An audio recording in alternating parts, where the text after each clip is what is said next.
Committee report on the disagreeing votes on House Bill number 4058, or the fiscal year 2026 General Appropriations Bill, which marks the culmination of the Conference Committee deliberations and reflects the shared commitment of both houses to a responsive and accountable national budget.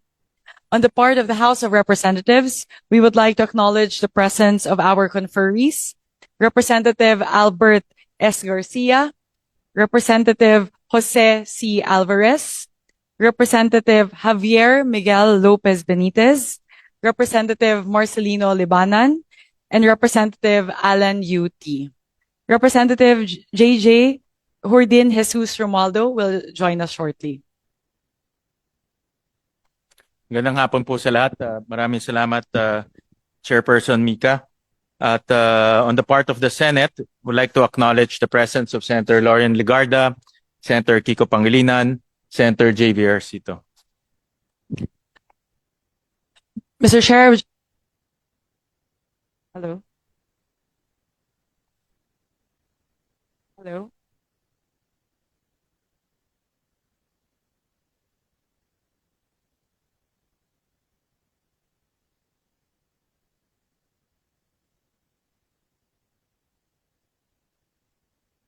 Hello. Hello. Hello.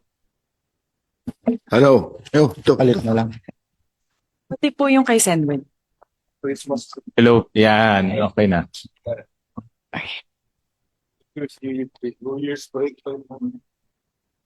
Thank you very much. Sobrang lakas naman.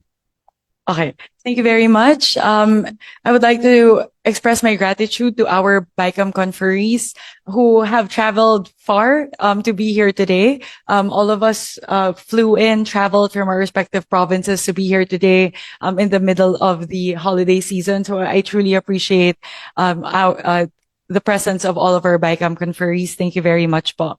Today marks the culmination of many, many months of hard work. After 5 months, starting on August 13, when the NEP was formally turned over by the executive to both the House of Representatives and the Senate, both houses have worked very, very hard over the past few months to craft a budget that is truly responsive to the needs of the Filipino people.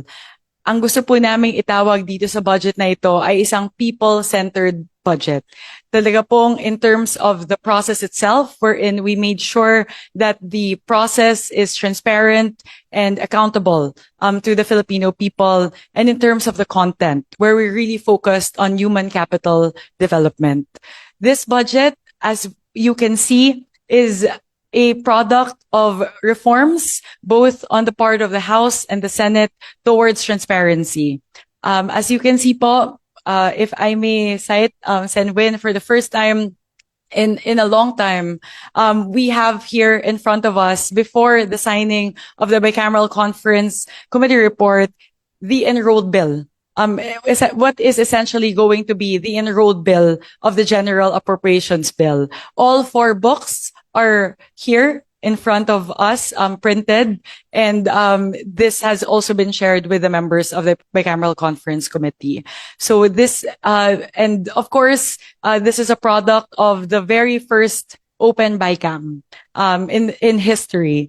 Nakita naman po ng ating mga kababayan na sa loob ng 6 na araw, from Saturday to Thursday in the wee hours of the morning, we were really working hard to make sure that the disagreeing provisions are discussed, and we left no stone unturned. We made sure to show to the public exactly how every peso of the Filipino people's taxpayers' money is allocated in the budget.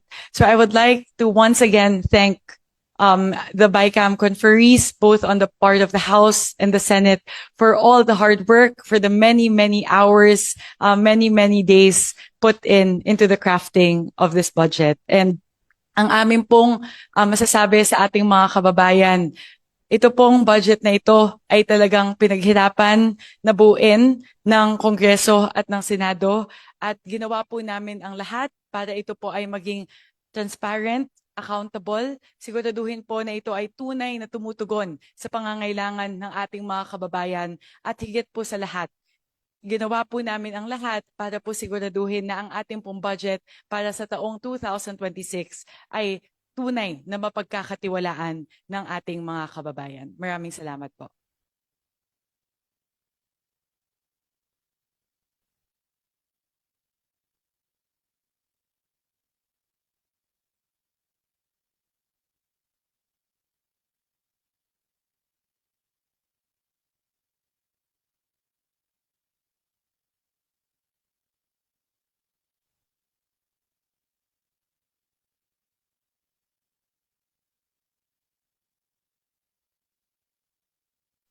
Check.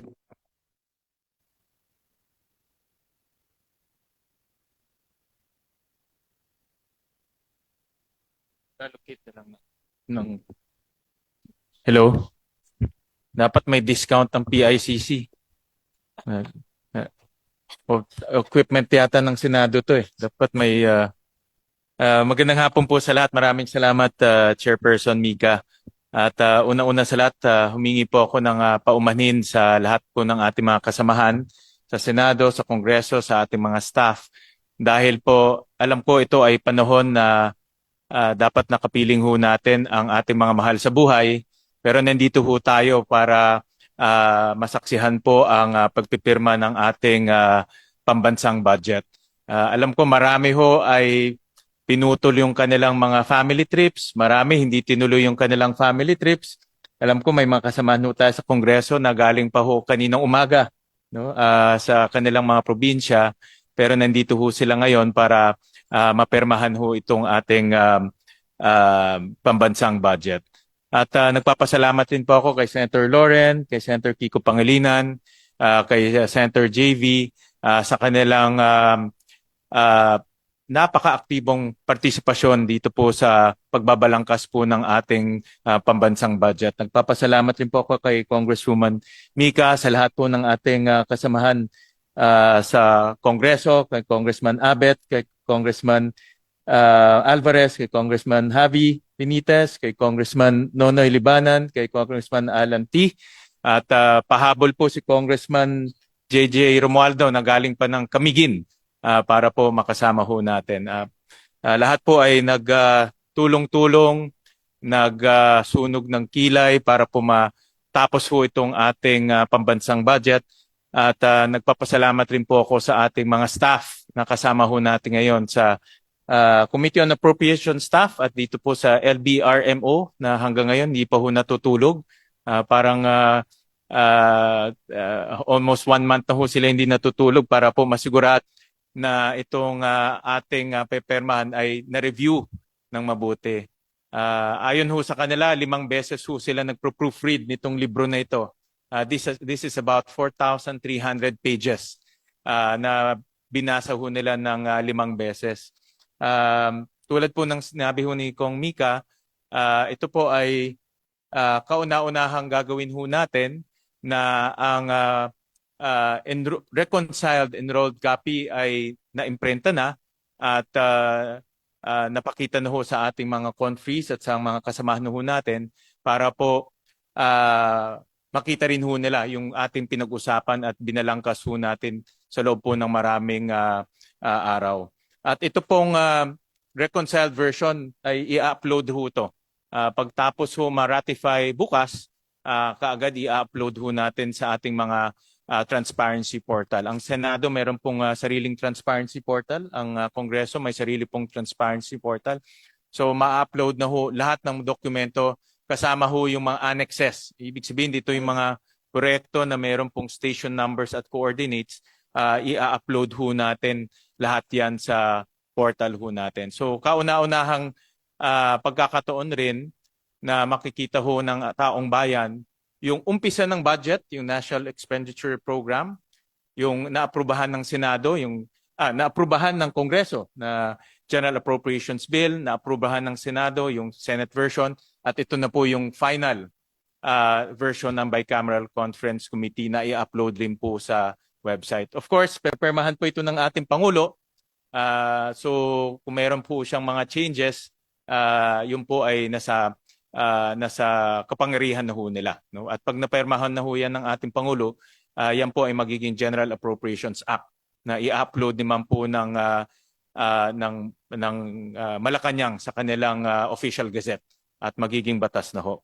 So ang overall direction po nitong budget na ito ay human development at makikita ho natin na malaki po ang pondong inilagay ho natin sa edukasyon, sa kalusugan or health at sa agrikultura. Dahil naniniwala ho kami na itong tatlong sektor na ito ay napakahalaga po sa pagpapaunlad po ng ating bansa at pagpapaunlad po ng ating ekonomiya. At sa ganun rin, kaya isa rin po dahilan kaya ho naantala. No? Actually, first time ho na nagkaroon ng BICAM na after Christmas. Alam ko ho, si Senator Loren, ito expert sa finance, matagal ho naging finance chairman. Sa alam ko, first time yata nagkaroon ng permahan at ratification na after Christmas. No? Dahil nga ho, maraming adjustments na ginawa para po maging mas transparent, mas klaro, mas naintindihan po ng taong bayan yung pagbabalangkas po natin ng ating pambansang budget. At ito naman po ay ginawa ho natin dahil gusto ho natin maibalik ang tiwala ng taong bayan sa ating pamahalaan. No? Kasama po ang lehislatura, kasama po ang ehekutibo, sama-sama ho tayo para maibalik ho natin yung tiwala ng taong bayan at mag-uumpisa ho yan sa maayos at transparent na pagbabalangkas po ng ating budget.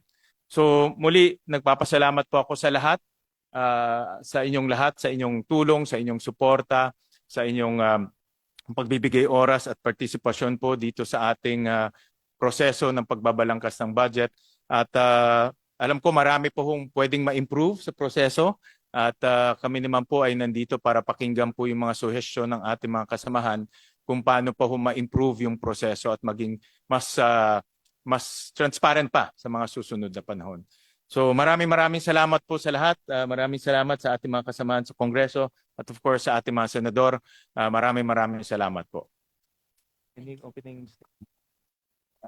Senwin, if I may just add, we'd also like to say thank you to our friends in the media, similar to our staff po and all of the BICAM conferees here today. Thank you for taking the time out po in the middle of the holiday season to be here with us. Siguro po yung isa po sa mga katanungan, ano po ang susunod pagkatapos po naming lagdaan ang Bicameral Conference Committee report.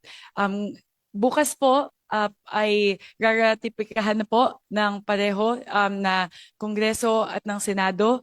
Ito pong enrolled bill. Ito pong ating budget at pagkatapos po noon, December 29 din sa parehong araw, atin na pong formal na itatransmit itong enrolled copy ng General Appropriations Bill sa ehekutibo para po sa review at sa paglagda po ng ating mahal na Pangulong Bongbong Marcos. So that's what's next po in the coming days. It's on the part of the House and the Senate. The process will conclude tomorrow with the ratification of the enrolled copy of the bill by both houses, by both chambers. There being no, before that, before I move to the next item on the agenda, may I ask if there are other remarks from our conferees? There being no further remarks from the conferees, we now proceed to the signing of the Conference Committee report on fiscal year 2026 General Appropriations Bill.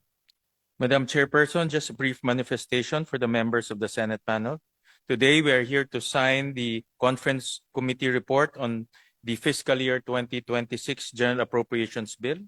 The report contains a summary of the reconciled appropriations based on the deliberations of the Conference Committee, as well as a matrix of the general and special provisions indicating the differences between the House and the Senate version and the corresponding reconciled provisions.